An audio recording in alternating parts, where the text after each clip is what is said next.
Marge. I'm here with Sarah from the Brooklyn Defenders. Sarah!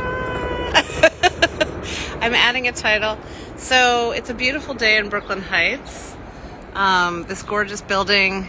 Do you know when this building was built? It's so pretty. I have no idea. Mid-1800s? I'm not sure. Yes, I brought Sarah as an architectural expert. Well, it is one of three buildings they call the Three Sisters. Oh, they do? Built by, I think, a ship captain for his three daughters. I don't know. I hear the tour groups come through and they say something to Oh, that. that's good to know. They're three separate homes. That's good to know. Okay, cool. So we are here for a very special reason. We're doing a Stoop sequel with Sarah. We just did a portrait session with her and her family because this is what we did 3 years ago. They were one of our first families. Check out Betsy in the Wonder Woman outfit. And we really wanted to come back. I actually talk about this family a lot because something amazing happened when I was coming here. I don't know if Sarah knows all this, but I was like, okay, I'm going to, I was doing a lot of families and I was like, let's visit this mom, dad, 2 kids and a dog. I was looking at the sort of surface level, and we wrote this whole story. We sort of touched lightly on their jobs, but mostly talked about what it was like to cope with COVID. Hey, everybody's joining. But before we posted it, we posted it and realized there was so much more to the story. It was a lot deeper because Sarah works at Brooklyn Defenders and had all these clients that were stuck at Rikers, and she was running around trying to get them out because they were in danger. And we took the story down. This is the only time we've ever done this. We took the story down, re-edited it, and put it back up because it just was so meaningful. And there were so many. We could have done a whole series just on this one family, both essential workers, and the kids are awesome. And anyway, and the dog had charisma. The dog was popular. So we're back for a Stoop sequel with Sarah, and we want to just ask a bunch of questions about Rikers. Sorry, I shouldn't just put it bluntly like that, but tell me. It's blunt. There's no way to make it. But Rikers is important, and that's why. So, hi, Nadine. You guys can ask questions too once we get into it. So we're just going to do a quick live while we also record video here.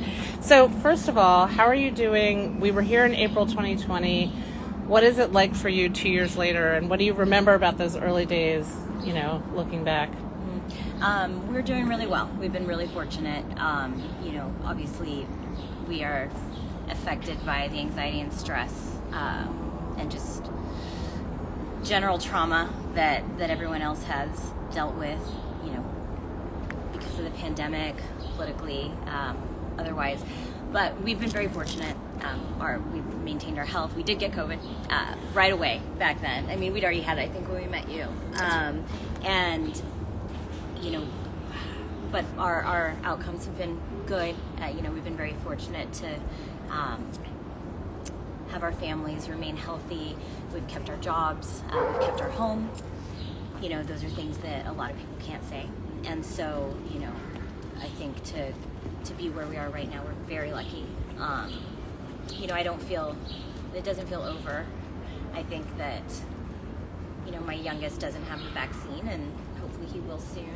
That won't make it feel over either. I don't know what will. No one does. But, things have changed forever, and they're not going to go back. But we're very lucky. Yeah. So we know Ben works for Port Authority and has, done a tremendous job during the pandemic. Will you tell us your role at Brooklyn Defenders and what it's been like for you to work with your clients from the beginning and now? Sure. So I'm a criminal defense attorney. I work for those who can't afford counsel and who are accused of crimes here in the borough of Brooklyn, Kings County. So I was just returning to work when the pandemic started from my second parental leave. And a lot had just changed in terms of bail reform and discovery reform. Things had changed for the better for us. There were fewer people who could be held in pretrial detention, and we were finally getting almost all of the discovery necessary for us to be able to help our clients make decisions about their cases, whether it be plea or going to trial. So those were changes that we were trying to learn through at that time. And then with the pandemic, kind of everything shut down for a while. We returned to remote court, right away. But it has slowed down the progress of our cases. And along with the pandemic has come, there has been, especially in the past year, a rise in the number of shootings and gun possession. Politicians and the papers would have you believe that it's because of the reforms, and it's not. I believe that strongly. There's no evidence to show that it is. We believe that the evidence shows that it's more to do with the outcomes of the pandemic, where people are losing their jobs, losing their family members, incredibly confined to communities that are underserved. The money doesn't necessarily go to the communities where my clients live. For public works, for programs. So the easy thing to do is to blame the fact that we have more paperwork, that we have more evidence that we're able to review, and that there is more leeway for individuals to not go to jail pre-trial while presumed innocent. I'm here to tell you that my clients charged with guns and shooting, they're going to Rikers. If some are able to make bond, that's appropriate. I mean, if bond is set and someone can make the bond, it ensures their return to court. There's, I don't think, very much disagreement around that. But people aren't just being released, and I think that it's a real bummer that there's been rollbacks lately, and it's people want to stay in power, and this is one of the oldest ways to do it, by fear mongering and creating a false narrative so that more people of color can remain in jail. And it's, I think we've all heard about what has happened to people in Rikers. First of all, the deaths, the rampant infection with COVID. Also, it's just been very, very dangerous, not just from a medical perspective in terms of COVID and infectious disease, but, especially lately, a lot of people have been moved in their housing units so that individuals from various crews and allegedly from various crews and gangs are mixed in together. Not with people from their neighborhoods, but with opposing individuals, and that has created so much chaos. And by design. Most of my clients who have been at Rikers for even a month or two have been stabbed or almost assaulted like that. I spoke to someone yesterday who, at the end of last month, was stabbed 15 times and his lung collapsed, and I didn't even know it. No one there reached out to me as his attorney to let me know. He's in protective custody now because of what happened, and that's essentially solitary confinement. It's meant to protect him, but he still can't go outside now. He suffers even more because of the attack that was perpetuated on him, and I don't know what anyone's doing to fix that. When I see my clients walk away from me in arraignments on bail to go to Rikers, I know that what they're facing is far more than pretrial detention. Their lives are in danger, and it is an incredible weight on their families and us. And it's not fair. It's not fucking fair. And it's been really hard. A lot, just the caseload has piled up a lot because of the slowdowns with courts, and the Albany has tried to push things forward, and now in that effort, I go to court every 2 weeks on every one of my gun cases. Previously, it was like every 5. So we're in court even more because the pressure is there for the gun cases to be prosecuted. And I get that. Guns are scary. But there's all kinds of other crime going on that we've watched occur and be allowed to be let go during this time. I mean, you look at the horrible criminal acts that have been perpetuated by people really in power, like our former president, and nothing's happened. Nothing's been done to those individuals. And I have my clients who are scared for their lives and are brought in, allegedly with a gun, and they're trapped on Rikers for a long time as a result of that. And it just doesn't feel right. And I guess it makes some people feel somewhat safer, but it doesn't make them safer. And it doesn't, I don't think, address really the danger that a lot of people in the city face day to day. So it's been really hard, and I feel that it's just, while there were glimmers of hope around, the advocacy that we saw that first summer, 2020, it's hard to see where it's going. There's lots of people in the community who are making strides and doing things for themselves and for the community, and I think that's the answer. But in terms of someone outside or someone in leadership in the city that's going to come save us and save this, it's not happening. So, I wish I could be very positive about, 2 years have passed and now we're coming out of it, and it's just, it's real and it's very hard right now. Yeah, and just to be clear for people who don't know, most of your clients are held at Rikers who haven't even been charged yet, right? Charged. They've been charged. And I have clients who aren't in jail. I do. But, the individuals who are held at Rikers are being held pre-trial. Very few have been sentenced, because generally what happens is once you've been sentenced, you eventually are sent upstate. And it takes a little bit of time to process their status and get moved upstate. And frankly, anyone I've had who has been sentenced there, they can't wait to get upstate. It used to be that going upstate was what everyone was so afraid of, but it's much nicer, I think, it's not nice, but it's a much better situation in most cases than being at Rikers Island. I have individuals who are out right now about to take pleas to go in, and their fear is just those few weeks they're going to spend at Rikers between taking the plea and going upstate. If they could go straight upstate, they would be pleading out right now. So they're waiting to be arraigned, right? Is that They're waiting for trial. They're waiting for trial. Yeah. Okay. Most individuals. So the way it works is, after you've been arrested, you're taken to the precinct. Your arrest is processed by the officer who is responsible for that, and then you're taken to what's known as central booking, and you go then before a judge in arraignments. I'm going to be there tonight if you'd like to join. And you meet your public defender, or if you have a private attorney, they come in. You learn about the case against you for the first time, and this is your first opportunity to appear in front of a judge to request release or bail, a reasonable bail. From there, a case gets adjourned, put out to another date. If you're at Rikers, you're waiting for that date in jail, and if not, you're out on your own and you return to court on your own. The purpose of bail is to ensure someone's return, and so, I myself, people in my position, we fight like hell to convince a judge that our client will come back on their own. They don't need to be held at Rikers in the meantime. People who are held at Rikers are waiting essentially for the prosecutor to take whatever step is necessary for the case to move forward. Usually it's either a person who's accusing our client of something has to then take a few steps with the prosecutor to push the case forward, or individuals go into a grand jury to testify about the case, and from there an individual, our client, would be indicted, formally charged, and then await trial. And what is happening with regard to bail reform right now, and discovery reform as well, you mentioned? Well,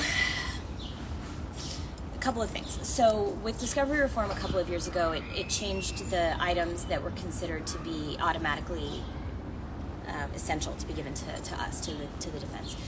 And it broadened that scope a lot and really recognized that everything in a prosecutor's file is essential for the accused to be able to review with their counsel to determine how serious is the case. What should they be doing with the case? Should they take a plea? Should they fight? What is there against them? What is the evidence against them? That has been adjusted right now, since the budget was passed last week. One of the changes now, it kind of shifts the burden back to the defense to say what is missing in what's been given to us. If we don't point out what's missing, then it's not on the prosecutor as much to give it to us. But what's difficult about that is that since we're not the ones prosecuting, we don't know what's available in a specific case. We may have an understanding of the evidence you might find in a specific kind of case, like a gun case, for instance. So if we don't see it there, then we can say, well, is there this? Is there that? But we don't know. We're not the prosecutors, and most of us have never prosecuted, so we don't know what's available, and it's really shifting the burden in a way. Because discovery reform was tied to speedy trial, and I think there's a lot of fear among the electeds that if prosecutors fail in their discovery burden, then cases will be dismissed on a technicality. But due process isn't a technicality, so I think it's pretty difficult for us to see going forward what this is going to mean in terms of our challenges to whether or not the prosecution has met their burden. The other thing around bail reform is it changed. Basically, before bail reform, bail could be requested on anything, and very low level infractions even. Since reform, there have been whole categories of infractions and offenses that are no longer eligible for bail. So it doesn't matter what a judge may want or what a prosecutor may want who's in arraignments. Bail cannot be set. Some exceptions started to come up, especially if it was deemed that the individual had committed harm before, so it's more harm, so maybe there can now be bail, and that was its own thing. But now, after last week, it's put a lot of offenses back on the table, and there's a lot more room for discretion for a judge. And I think some might say, well, good, a judge needs to be able to look at the person in front of them and make this decision. But the problem is, dangerousness isn't an acceptable standard, and that is actually what people are often looking at, whether they know it or not, when they're looking at our clients. Do they seem dangerous? And what does that mean? I mean, we know what that means. It's racism.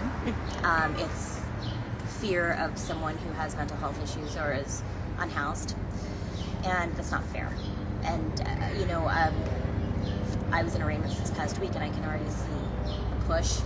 This doesn't go into effect yet, I think in May, but you can already see an emboldening, an increase in the bond being requested for the eligible offenses. And it shouldn't be luck of what judge you get to decide whether you get to walk out or go to Rikers and get stabbed 15 times. So it's really scary. This has been a very difficult time.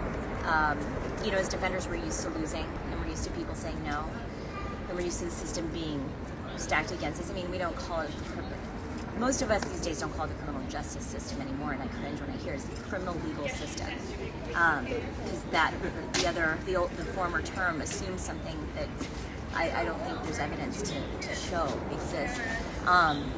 But it continues to be extremely motivating. I mean, the more of this that happens, the more challenges, it is more motivating, but it's also quite exhausting. And we've lost a lot of attorneys in my office. I know the prosecutors have too. I think it's just a hard time. And right now, I don't see the way forward necessarily except through. And it's very hard. I take anxiety medication. Oh. I don't drink that much anymore. That was a good way to handle it for a while. And about a year into the pandemic, that stopped being as fun. So now it's just muscling through. But I mean, it's true. I think we've all had to find ways to take care of ourselves that we maybe weren't doing before, and it's important because I'm not helping anybody if I'm a mess, and I'm also not helping anybody if it's about me feeling sad. That's silly. That's right. Not what this is about. Right, but how can you help but feel, incredibly distressed? Not that it's about you or about me, right? But it's like what you're watching, what your clients are going through. It's just, I can't imagine how distressing and helpless it feels. Well, I feel very helpless. I'm part of a system that is broken, and I'm enabling that system. I'm not breaking it down. I think I'm an abolitionist. I don't believe in jail or prison. I am very radical in my beliefs, and I think it's very clear in my practice. But I'm not breaking the system apart. I'm a part of it. And when my client sees me, they see that. And I know that. And that's real. Wow. Well, a good way to wrap up. And first of all, this is Jeremy, our volunteer. Can I introduce you, our new volunteer? A good way to wrap up. This is Sarah. We just got a good way to wrap up is what can we do? I mean, this is a huge question. What can we do to let these kids past? I know that like Biden was talking about visiting Rikers recently, and like they talk about what they want to do, dismantle Rikers and all this, and reproducing other jails in other neighborhoods that really don't need it. But yeah, this is a giant question, but what can we do to try to change the system? Well, there's a bunch of things. Go to Brooklyn Bail Fund. Google bail funds in Manhattan, Brooklyn, Staten Island, Queens, Bronx, and see which ones are active right now. It changes all the time. Send them some money. Donate money to the bail funds. Go onto website for Department of Corrections. Pick somebody random and put money in their commissary. Lobby your local electeds around the fact that there shouldn't be a repeal of discovery reform and bail reform. Fund community organizations. There's an organization called the Brooklyn Combine that can use some money, I'm sure. They do amazing work. There's, I think looking to East New York, just various communities in the areas further out in Brooklyn. There are organizations, there are people who are doing for themselves, but they should be funded. They deserve it. So I think looking to the community to make change. The people who are in the community to make change, not the leaders. I mean, yes, tell the electeds how you feel, but we're in for a hell of a 4 years with Eric Adams, and we need to be looking at community groups and how we can help people who are living day to day. But yeah, go fund a bail fund and put some money on somebody's commissary. That's an amazing idea. Does anybody watching live have any questions? Or Jeremy, you have any questions for Sarah? Well, I mean, me, I'm a protester, and I'm also a photographer. I try not to capture too much of the protesters. I also try to capture like the good sides of the community, like what we're doing right now. That's why I'm so happy to be with Stoop Stories. Oh.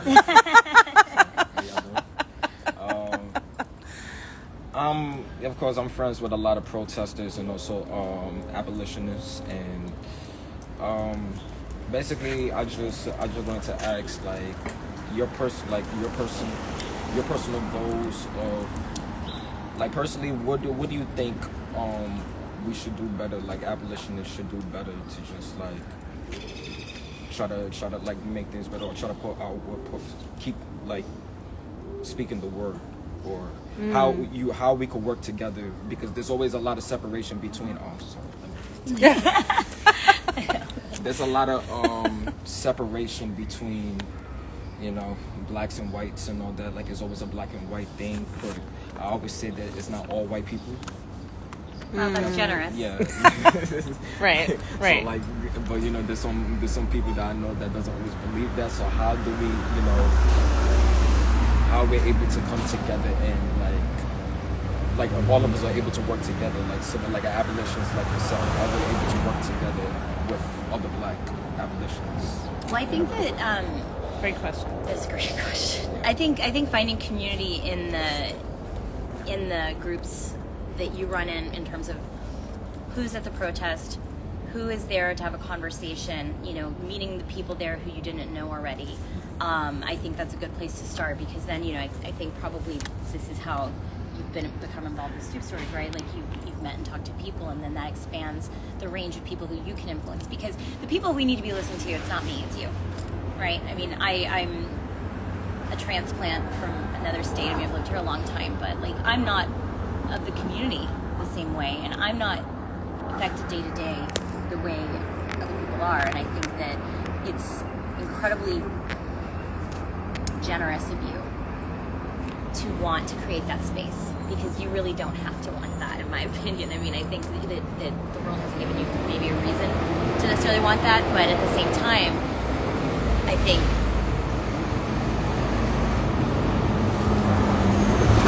there's no way for anything to change unless the voices of people people really affected or who are aware of those people affected are the ones elevated. So I think that just communicating the spaces where you are with people you haven't met yet is the number one way to start having finding new ways to have influence, because your influence is, I think, what matters the most. You know, I'm in a position where I can complain a lot, and I have the ability to make my case to judges, but I think that nothing I say is as powerful as what you have to say around your work.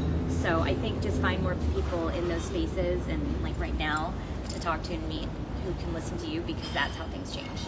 You know, it's not me. That's clear. Thank you. That's like a really good way of. It's a really, really gracious way of thinking. Also, as an attorney, also, like, you know, helping your clients, also them being incarcerated and all that, and how it could really mess up their mental health. And you also told me that you also have anxiety.